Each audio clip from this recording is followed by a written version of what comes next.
Chaos inside the courtroom today as Cassie Ventura took the stand, a moment nobody saw coming. Her testimony sent shockwaves rippling and for a brief moment, silenced the packed hall. Cassie, the platinum-selling singer, appeared determined yet weary. Her voice steady, but what she described, nobody could have been prepared for it. The story centers around an unlikely connection. There, in the glare of media frenzy, Cassie confirmed the rumors that once seemed too wild to believe. An unknown man, John Oie, allegedly hired as a male escort. Cassie told the court that Oie was paid to have sex with her, all while Sean Diddy Combs watched. She gave clear, painful details. Diddy orchestrating, her feeling coerced, the fear and humiliation that came after. The courtroom hung on every word. Now, about John Oie.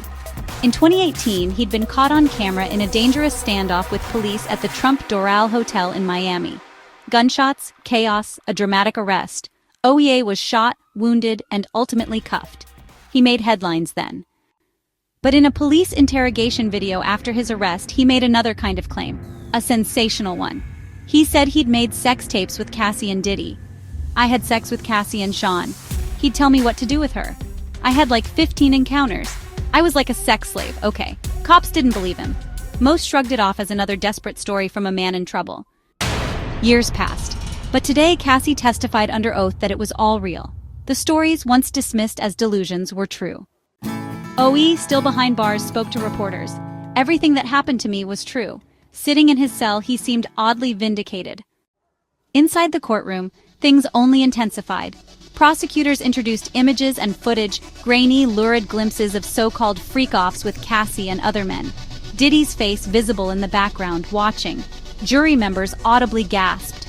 The judge quickly ruled, no one except the jury and court participants would ever see the most graphic materials, shielding the witnesses and perhaps the entire case from becoming global spectacle. Attorney Lisa Bloom addressed the media saying, "This is evidence of sex crimes. If victims feel like recordings of their assaults will be broadcast, who will ever come forward?"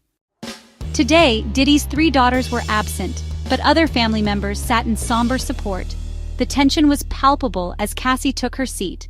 Already in her 9th month of pregnancy, her presence even more striking. She faced the grueling questions, answered plainly, and recounted the most private horrors of her life. After hours on the stand, Cassie returned to her home. Chaos outside, cameras flashing, supporters shouting words of encouragement. For those watching, one thing was clear.